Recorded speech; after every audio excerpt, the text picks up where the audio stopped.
Cybercafé en plein air au bord d'une rue à Abidjan.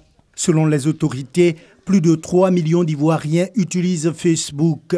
Beaucoup d'entre eux y répandent leur vie privée. Les gens se réveillent le matin, je suis réveillée sur Facebook. En tout cas, je déplore ça, surtout les enfants. Ceux qui mettent la photo de leurs enfants sur les réseaux sociaux, vraiment, c'est pas bon. Les gens aujourd'hui, sur les plateformes, les images que vous voyez, ce ne sont pas eux les images. Ce sont des images d'autres personnes qui prennent pour mettre sur des images et vont passer pour ces personnes-là. On a perdu un grand artiste il y a quelques jours de cela, mais j'ai été surpris de voir une de ses photos quand il était sur l'hôpital. C'est pas sage. Publier l'intimité d'une famille sur Facebook, présenter sa femme, des fois en des tenues, je dirais, difficiles à apprécier sur les réseaux sociaux, pour que le monde entier puisse voir. Souvent des jeunes filles elles-mêmes qui se mettent dans des tenues désobligeantes qu'elles publient sur les réseaux sociaux, que tout le monde voit. Je me pose la question chaque fois, en réalité, ces personnes cherchent quoi exactement? Lieu de rencontre ou de retrouvailles, lieu de tous les possibles, Facebook est aussi un terrain de chasse pour prédateurs, adeptes de cyberharcèlement, d'agression sexuelle et de cybercriminalité. C'est quelqu'un qui m'a envoyé un jour un message, il dit qu'il est au Canada, il est dans le domaine de la santé. Enfin, c'est une dame qui me dit ça, bien sûr. Et après, je me suis rendu compte que c'est un homme plutôt. Et ensuite, ce n'est pas vrai. La personne n'est même pas au Canada. C'est un homme qui a pris l'image d'une femme blanche pour s'exprimer. J'ai vu ça très vite et j'ai dévié la communication avec la personne. Facebook, pour que toi et moi, on puisse être des amis, il faut que je t'envoie une invitation.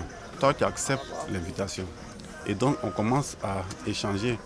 Mais à un moment donné, je commence à poser certains problèmes. Ça peut être des problèmes de famille, des problèmes financiers. Bon, tu es mon ami, peut-être que tu vas vouloir m'aider. C'est en ce moment qu'il rentre maintenant l'ANAC. Autant dire qu'avec ses plus de 2 milliards d'usagers dans le monde, Facebook n'est pas seulement une fenêtre d'opportunité. Ce réseau social peut se révéler un véritable danger pour ses usagers imprudents. Beaucoup d'entre eux l'ont d'ailleurs appris à leurs dépens. Une de mes tantes, en fait, la personne a piraté le compte et il disait dans les messages qu'il nous emmenait qu'il avait des problèmes. Il voulait qu'on l'aide à hauteur de 40 000. Donc quand on appelle la dame, elle dit non. C'est comme ça qu'elle a appelé tous ses contacts pour dire que son compte a été piraté. J'ai déjà raté un entretien juste parce que j'avais des photos un peu plus sexy sur Facebook. Mais aujourd'hui, j'ai compris.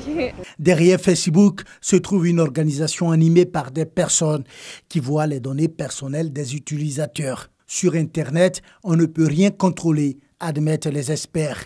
Pour eux, le défi, c'est d'éviter les comportements à risque sur Facebook. Aujourd'hui, il y a trop d'espionnage. Il faut faire attention avec ceux avec qui on échange sur Facebook. Et ne pas trop dire des choses parce que aussi l'espionnage est beaucoup développé sur Internet même et sur Facebook. Donc il ne faut pas trop dire des choses. Demandez plutôt à la personne de son numéro de téléphone et échanger avec elle pour voir si vraiment c'est une personne réelle. Les usagers de Facebook sont invités à la prudence, à beaucoup réfléchir avant de publier des informations sur leur vie privée et surtout avoir un mot de passe de 16 à 18 caractères avec une authentification forte.